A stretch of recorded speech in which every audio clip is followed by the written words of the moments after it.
in the heart of a quiet town, an old golden retriever sat by the same storm grate every single day, rain or shine, never moving, never barking, just watching.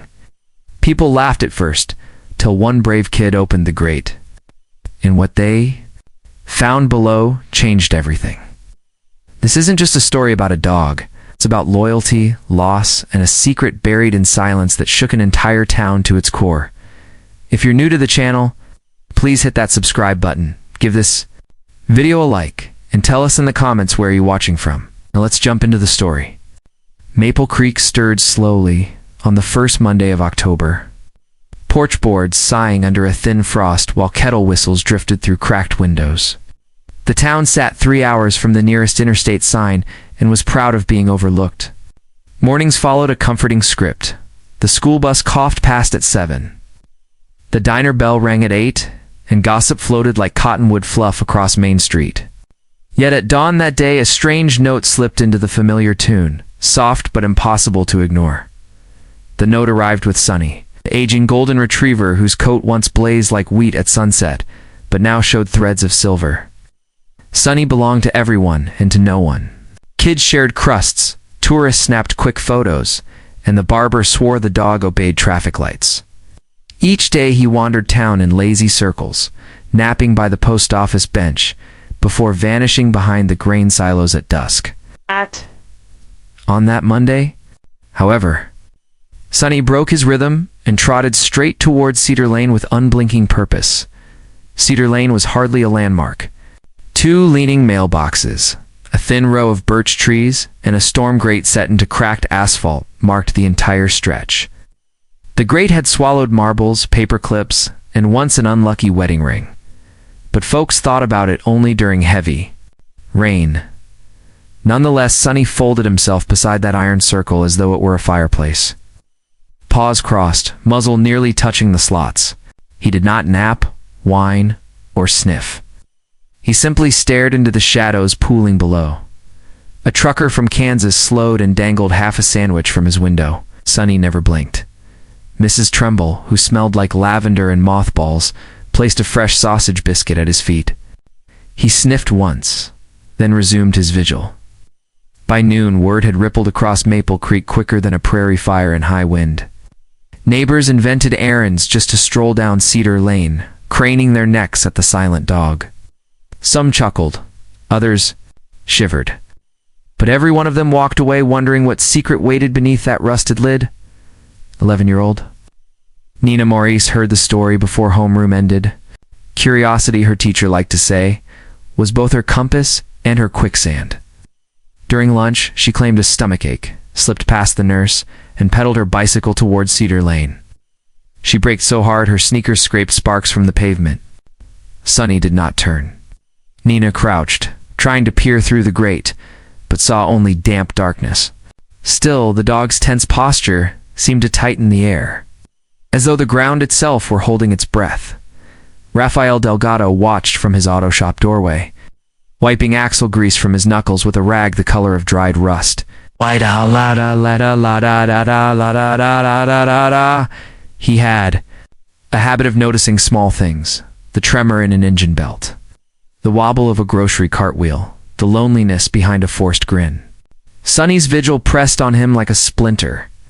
That evening, he traced the dog's route backward, finding paw prints in soft dust behind Sullivan's grocery and damp impressions leading straight back to Cedar Lane, neatly as chalk lines across a blackboard.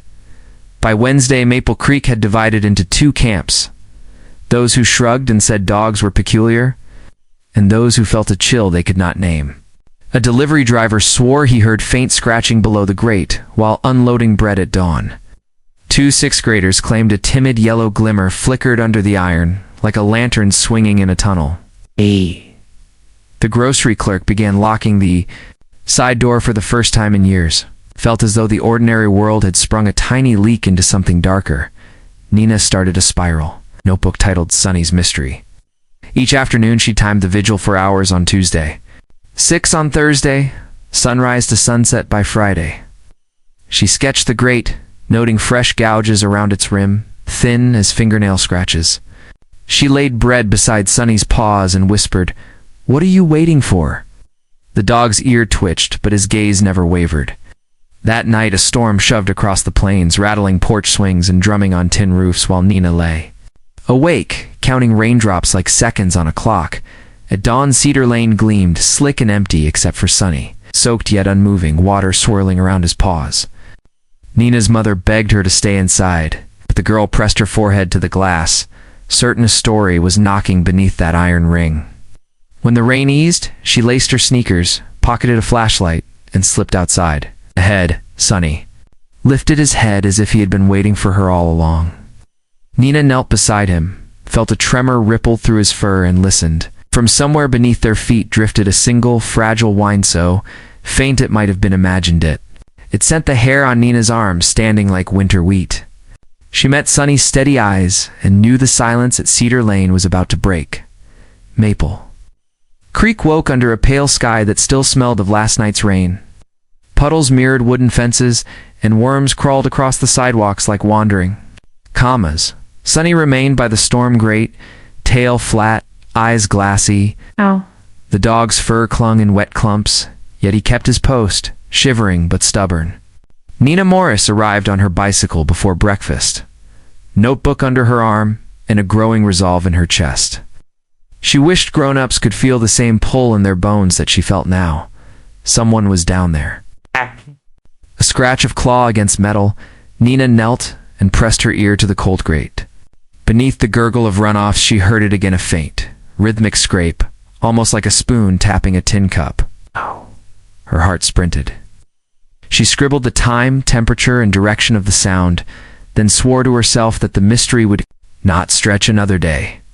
After school, she cornered Toby Shaw and Ella Pritchard behind the bike racks. Toby, lanky and always hungry, agreed to bring a crowbar from his father's shed.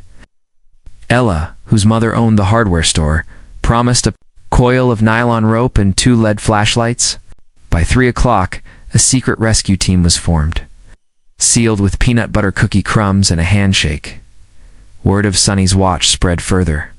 Mr. Carver, the mail carrier, claimed he heard whining while sorting parcels in his truck.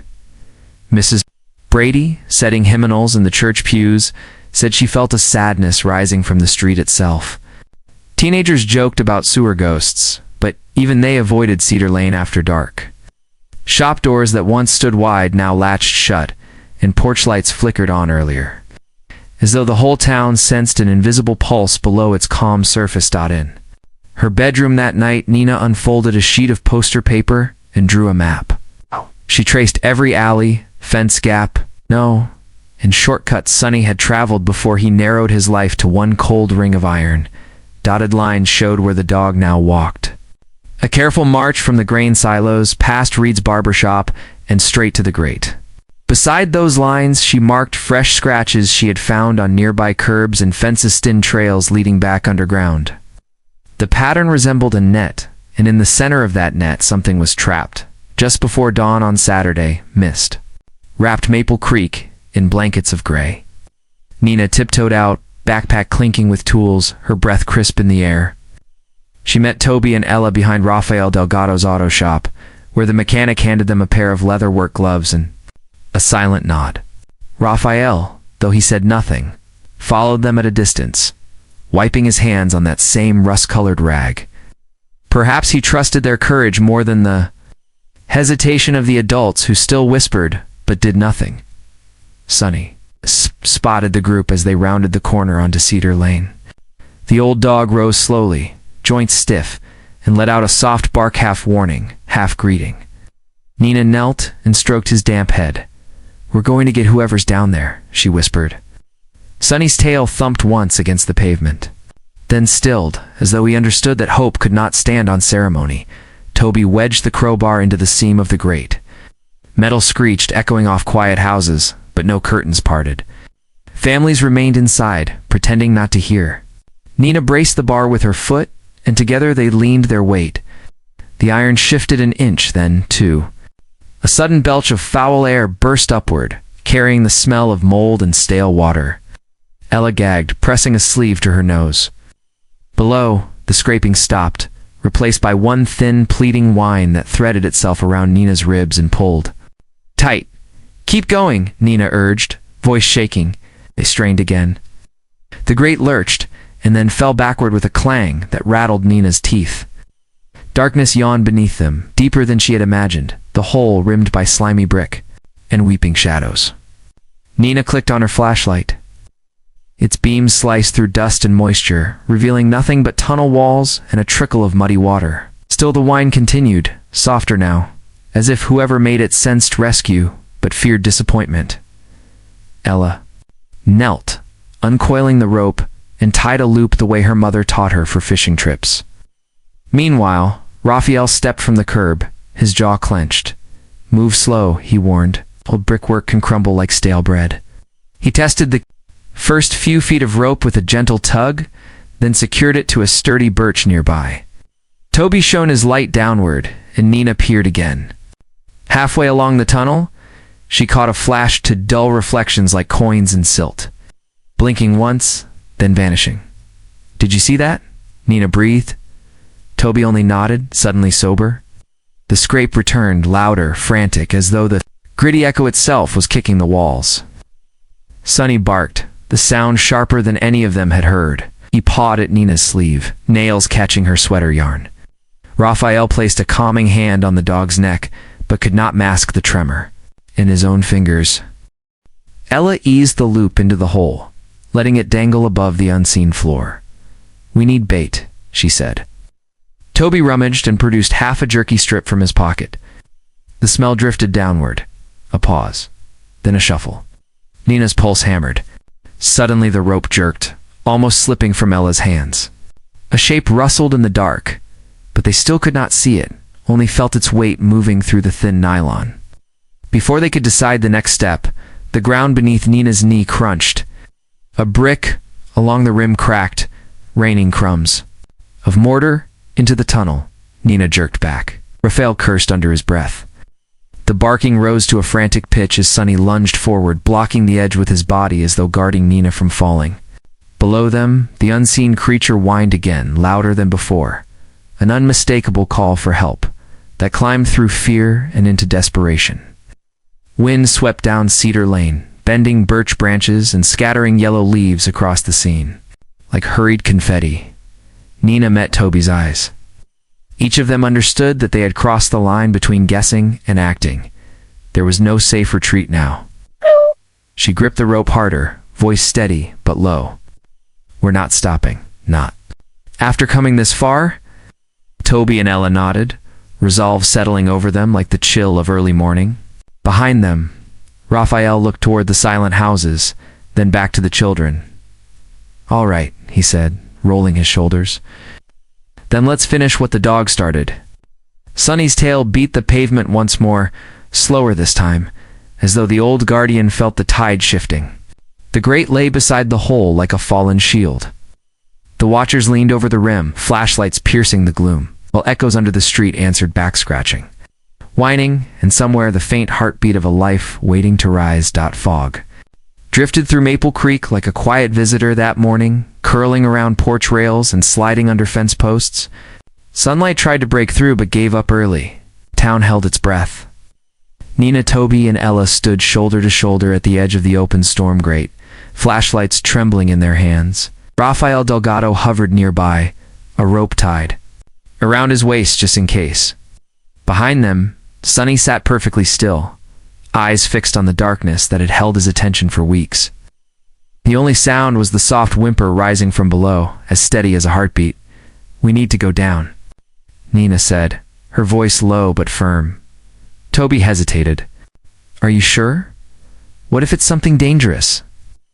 Ella leaned over the opening, listening. "It doesn't sound dangerous. It sounds scared." Raphael looked at the kids, then back at Sonny. The old dog gave one single bark, sharp and clear, as if answering the question for them. "I'll go first," Raphael said. He tested the knot on the rope, clicked on his flashlight, and slowly lowered himself into the dark hole. The brick walls were cold and slick with moss. Each footstep echoed, and the air smelled like old water and rust. After several feet, he stopped. It's not far. I can see something, wait. The children leaned closer, eyes wide. There's a dog down here, Raphael called up. It's small, thin. Looks just like Sonny, only younger. Sonny barked again, louder this time, and paced near the grate, like he already knew the truth. Ashy. Nina's heart twisted. It all made sense now. Sonny hadn't been guarding the hole. He had been waiting, not for a stranger, not for help, for family. Raphael gently approached the creature, careful not to startle it. The young golden retriever cowered against the tunnel wall, ribs showing, fur matted and soaked. Its eyes caught, the light wide, round, and filled with fear. Raphael crouched slowly and held out his hand, whispering calmly, "Easy now. It's okay. We're going to get you out." The dog didn't move, but didn't growl either. It was too weak, too tired. It blinked slowly, one paw twitching, as if it wanted to believe him. Raphael turned and called up, "We'll need the sling." Lowered the rope harness. They watched as Raphael secured it gently around the dog's belly. Just as he gave the signal to pull, a soft rumble vibrated through the tunnel floor. "What was that?" Toby asked. The ground shifted slightly, and a few pebbles rained down from the tunnel ceiling. "Hurry," Raphael said, stepping back. "Get her up." Nina, Toby, and Ella pulled with all their strength. Inch by inch, the small golden retriever rose from the hole, her limbs limp but safe. Raphael scrambled up after her just as another shudder passed through the bricks. The dog reached the surface, trembling and slick with mud. Sonny rushed forward, tail wagging wildly for the first time in weeks. He sniffed her face, licked her ears, and let out a low, joyful bark. The young dog Amber, as Nina would later call her, opened her eyes and let out the softest yip. It wasn't loud, but it was full of recognition. The scene drew attention fast. Someone ran to the fire station. Others spilled from their homes. By noon, Cedar Lane was crowded. A camera crew from a local TV station arrived. People brought blankets, water, treats. Someone even brought a plastic kiddie pool filled with warm water to clean the mud off Amber. Children stared in silence. Grown-ups asked questions. Some cried. But no one left. An older man stepped through the crowd. He wore a brown coat too, big for his frame, and walked with a limp. He stopped beside Sonny and Amber, then pulled a photo from his pocket. It showed two golden puppies curled up on a porch step. His hands shook. "I thought she was gone," he whispered. "A storm hit years ago. I thought the flood swept her away." It was Merle Halbrook, a retired bus driver who had lived near Cedar Lane for decades. People remembered him as quiet and private. He looked down at Amber, then up at Sonny. Didn't think to look down there. I didn't know." Raphael nodded slowly. Sonny did. As the crowd stood in silence, a louder rumble shook the street. The tunnel below groaned. Bricks split with a sharp crack. Everyone backed away. Saw a chunk of the sewer wall break loose, sending water and debris into the tunnel. The hole began to collapse. Someone yelled, "It's going under." Sonny barked wildly, running toward the grate. Nina grabbed his collar just in time. The town watched as the tunnel that had hidden Amber for so long finally gave in 2 years of damage. The ground shook, dust rose, and then quiet. Amber lay wrapped in a towel beside Nina. Her breath was shallow but steady. Her eyes flicked open, and for the first time, she wagged her tail. Sonny laid beside her, pressing his body close, as if guarding her all over again. Merle sat on the curb, photo still in his hand. Tears slid down his weathered cheeks. "I'm sorry," he whispered. "To both of you." No one spoke. The sky had turned gold with the fading sun, casting soft light on the broken pavement, the muddy paws, the hopeful eyes. Maple Creek, so quiet for so long, now felt full of life.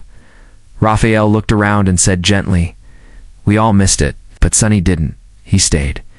He waited. Because of that, she's still here." Nina nodded, brushing dirt from her knees. "And now we won't look away again." The wind shifted, carrying the scent of dry leaves and something lighter relief. Amber closed her eyes, safe at last. Sonny licked her forehead one more time. The story that had been hidden for years was no longer a secret, and Maple Creek was no longer the same. Winter arrived on Maple Creek's doorstep like a shy guest, laying a thin quilt of snow over roof shingles and picket fences. Weeks had passed since Amber's rescue, and the town still buzzed with quiet energy. Each dawn began the same, footprints leading from every corner toward Willow Ridge Veterinary, where a small bell chimed each time someone slipped inside to check on the young dog who had survived the darkness inside. Dr. Lydia Sanders moved from kennel to kennel with gentle hands and soft words. Amber, once ribs and shivers, now sat up to greet her visitors, tail tapping a slow rhythm against clean straw. Sonny never left her side. He slept curled against the kennel gate, rising only to stretch or accept the treats children slipped through. The bars. When Amber took her first careful steps, Sonny trotted beside her, nose touching her shoulder as if to say, "Steady now. We've come too far to fall." Nina Morris counted those steps each afternoon, recording them in a fresh spiral notebook titled Sonny and Amber's New Journey. She wrote in large, neat letters so younger classmates could read over her shoulder. When Amber managed 5 laps across the recovery room, Nina pressed a gold star beside the entry and cheered loud enough for Dr. Sanders to poke her head in, smiling.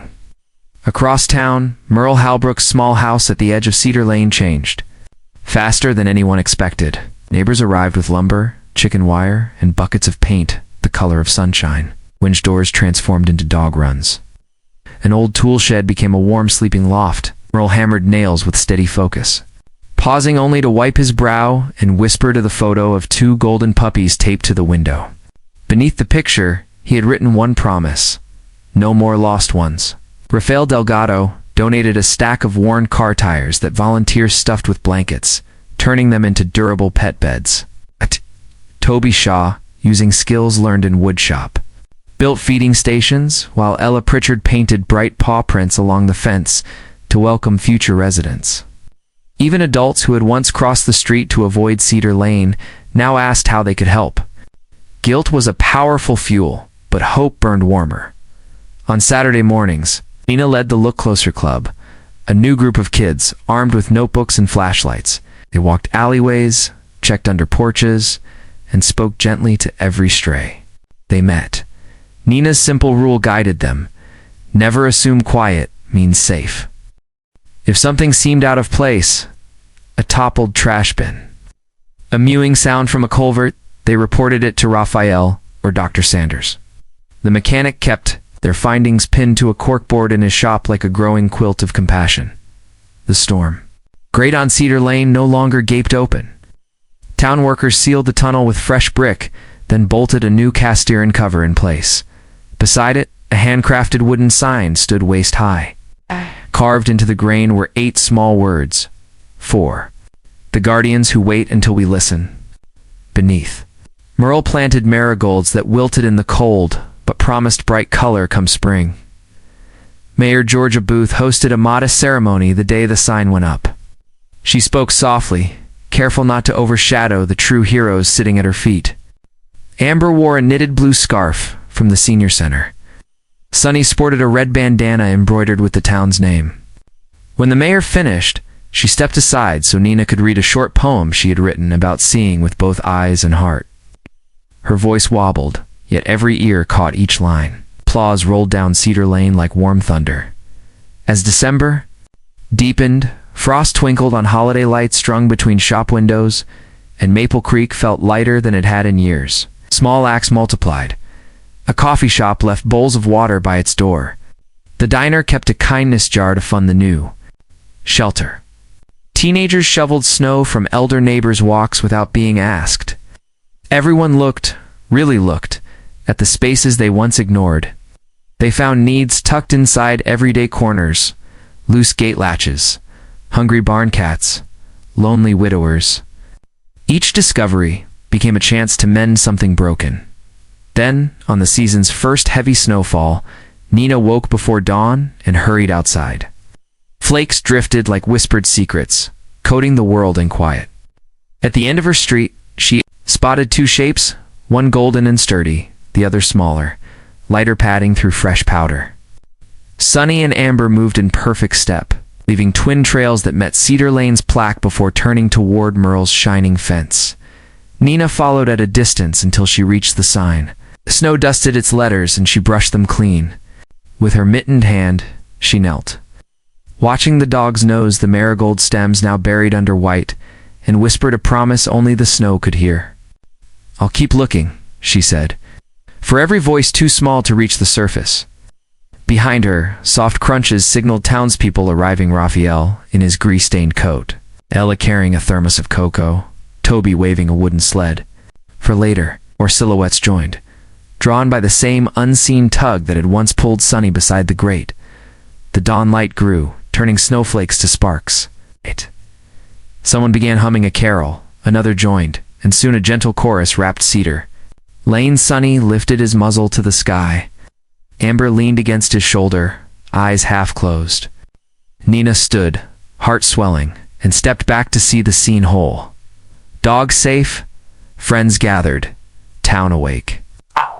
The silence that used to brood over the grate had been replaced by watchful voices and willing hands. As the sun cleared the horizon, a narrator's words might drift across the frame for those watching from far away. Some heroes walk on four legs. Others carry notebooks, hammers, or nothing but open eyes. Somewhere near you, a quiet call waits to be heard. Will you listen? The camera of imagination would pull higher then, showing winding streets, rooftops, dusted white, and tiny figures, scattering outward, each on their way to notice, to mend, to guard. And down in the snow at Cedar Lane, two golden retrievers trotted side by side, leaving a pair of bright, enduring tracks that pointed the way forward.